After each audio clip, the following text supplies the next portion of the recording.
Truth Chronicles అనే సిరీస్కి మరొకసారి మిమ్మల్ని ఇన్వైట్ చేస్తూ ఉన్నాం. గాడ్స్ ఎగ్జిస్టెన్స్కి మరొక ఎవిడెన్స్ ఏంటి అంటే moral argument. So moral argument అన్నప్పుడు మారల్ అంటే ఏంటో మనకు తెలుసు, నైతికమైనవి, మంచి చెడు అనే విషయాల మీద మనం ఆలోచిస్తూ ఉంటాం. సో మారల్ ఆర్గ్యుమెంట్ చాలా సింపుల్గా ఉంటుంది. అదేంటంటే all men are conscious of an objective moral law. రెండోది, moral law implies a moral law giver, therefore there must be a supreme moral law giver, that is God అని అంటాం. ఇంకో రకంగా చెప్పాలంటే ఆబ్జెక్టివ్ మారల్ లాస్ అనేవి ఉన్నాయి ఈ ప్రపంచంలో. ఫర్ ఎగ్జాంపుల్, మీరు ఏ కల్చర్లో మీరు చూసినా, ఎక్కడ మీరు చూసినా, ఫర్ ఎగ్జాంపుల్ ఏంటంటే కైండ్నెస్ ఈజ్ గుడ్, అంతే కదా. మర్డర్ ఈజ్ రాంగ్ అనే విషయం మనకు తెలుసా. కైండ్నెస్ మంచిగా, లేదా కైండ్నెస్ అనేది గుడ్ అనేది అంటాం. ఏ కల్చర్లో ఉన్నా, ఏ మానవాళ్ళు ఎక్కడ, ఏ దేశంలో ఉన్నా కైండ్నెస్కి మంచిగానే చూస్తారు, హత్యని, మర్డర్ని బ్యాడ్గానే చూస్తారు, ఈవిల్ అన్నట్టే, రాంగ్ అన్నట్టు చూస్తారు. చాలా ఇయర్స్ బ్యాక్ ఒక బైబిల్ ఒక స్కాలర్ని ఇంటర్వ్యూ చేస్తూ ఉన్నారు BBC న్యూస్లో. సో అప్పుడు గల్ఫ్ వార్ టైంలో అదేంటి అని అంటే జాష్ మెక్డాల్ ఉన్న ఒక స్కాలర్ని ఇన్వైట్ చేశారు. దాంట్లో ఆయన ఇంటర్వ్యూ చేసినప్పుడు ఆ ఇంటర్వ్యూ చేసిన ఆవిడ అడుగుతుందని జాష్ మెక్డాల్ని, దేవుడు ఉంటే ప్రపంచంలో ఇంత వార్ జరుగుతుంది, ఇంత యుద్ధాలు జరుగుతున్నాయంటే ఆయన వెంటనే ఒక మాట అన్నాడు, ఇంత మర్డర్స్ ఎందుకు జరుగుతున్నాయంటే who said killing is wrong అన్నాడు. ఆవిడ వెంటనే అన్నది, కిల్లింగ్ ఈజ్ రాంగ్ అంటది. అంటే దెన్ ఆయన అంటాడు, ఎస్ కిల్లింగ్ ఈజ్ రాంగ్ అన్నా, కానీ బట్ హూ సెడ్ ఇట్, ఎవరు చెప్పడం వల్ల కిల్లింగ్ రాంగ్ అంటున్నామంటే ఆవిడ కొంచెం అటు తిరిగి ఆలోచించి ఆడన్న మాట ఏంటంటే, నా తల్లిదండ్రులు అలా నేర్పారు అన్నది. కాబట్టి నీ తల్లిదండ్రులు కిల్లింగ్ రాంగ్ అన్నారు కాబట్టి కిల్లింగ్ రాంగ్ అయిపోయింది. సెకండ్ వరల్డ్ వార్ టైంలో, నాజీస్ టైంలో, హిట్లర్ లేదా జర్మనీలో ఉన్న తల్లిదండ్రులు చంపడం రైట్ అన్నారు కాబట్టి అది రైట్ అయిపోతుందా అని అడిగాడు. నో అన్నది. మరి ఎందుకు చెప్పు, వై కిల్లింగ్ ఈజ్ రాంగ్ అన్నాడు.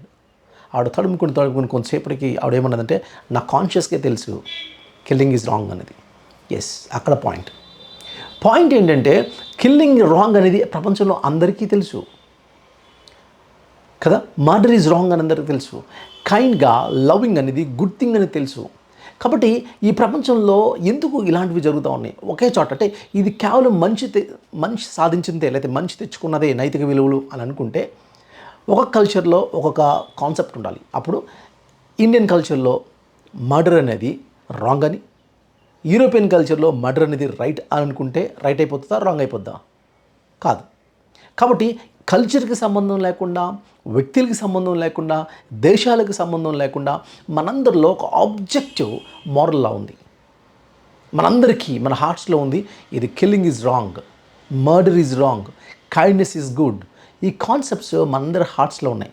అవి ఉన్నాయి అని అంటే మనం గుర్తుపెట్టుకోవాలి, ఇవన్నిటికి ఎక్కడో మనకు మించి, మనిషి యొక్క ఫీలింగ్స్కి మించి ఒక మారల్ లా గివర్ ఉన్నాడు అనే విషయం మనకు అర్థమవుతుంది. సో మారల్ లా గివర్ని మనం ఏమంటామంటే దేవుడు అంటాం. అంటే దేవుడు లేకపోతే, అంటే మనిషి యొక్క వ్యక్తిత్వానికి లేకపోతే ఎమోషన్స్కి సంబంధం లేని ఒక ట్రాన్సెండెంట్ గాడ్ ఉన్నాడు. కాబట్టి ఆ ట్రాన్సెండెంట్ విలువలు ప్రతి హ్యూమన్ బీయింగ్లో ఉన్నాయి. అందుకనే మనం ఏమంటాం అంటే కైండ్నెస్ ఈజ్ గుడ్ అంటున్నాం, అలాగే మర్డర్ ఈజ్ రాంగ్ అని అంటా ఉన్నాం. కాబట్టి మారల్స్ ఉన్నాయంటే మారల్ లా గివర్ ఉండాలి అనే విషయం మనకి అర్థమవుతుంది. అందుకనే దేవుడు గ్రేట్ అనేదే కాదు, గాడ్ ఈజ్ గుడ్ అనే కాన్సెప్ట్ కూడా మనకు అర్థమవుతుంది. దేవుడు మంచివాడు కూడా. దేవుడు గ్రేట్ అయ్యాడు కానీ మంచివాడు కాకపోతే, కాబట్టి దేవుడు మంచివాడు లేదా నైతిక విలువలు కలిగిన వాడు అని మనం మాట్లాడుతున్నాము అని అంటే ఒకటి గుర్తుపెట్టుకోవాలి, ఆ దేవునికి వ్యక్తిత్వం ఉంది, పర్సనాలిటీ ఉంది. అందుకని వ్యక్తిత్వం లేని దేవుడు ఒక నిర్గుణ బ్రహ్మన్ అనుకోండి, అంటే నిర్గుణుడు అని కొన్ని వాదాలు ఉన్నాయి. చాలామంది వాదిస్తూ ఉంటారు, దేవుడికి గుణాలు లేవు, నిర్గుణుడు అంటే అర్థం అంటే గుణాలకి అతీతంగా ఉన్నవాడు. అంటే ఫర్ ఎగ్జాంపుల్, మీరు ఈ చైర్ని చూసి ఏమంటారంటే ఇది చాలా మంచిదండి, చాలా న్యాయంగా వ్యవహరిస్తుంది అని అనలేరు. ఎందుకంటే దీంట్లో గుణం లేదు, వ్యక్తిత్వం లేదు. కాబట్టి గుణాలు, వ్యక్తిత్వం కలిగిన వ్యక్తి మాత్రమే నైతిక విలువల గురించి ఆలోచిస్తాడు, లేకపోతే మంచి చెడుల గురించి ఆలోచిస్తాడు. అందుకని నేను నమ్మే దేవుడు కేవలం గ్రేట్ మాత్రమే కాదు, ఆయన గుడ్ అనే విషయం కూడా మనకు అర్థమవుతుంది. అందుకని గాడ్ ఈజ్ గుడ్, దేవుడు మంచివాడు అనే విషయం మనకి చాలా స్పష్టంగా అర్థమవుతుంది. సో మారల్ ఆర్గ్యుమెంట్లో మనం చాలా సింపుల్గా చెప్తున్నాం, అదేంటంటే ఆబ్జెక్టివ్ మారల్ వాల్యూస్ ఎగ్జిస్టెన్స్లో ఉన్నాయి.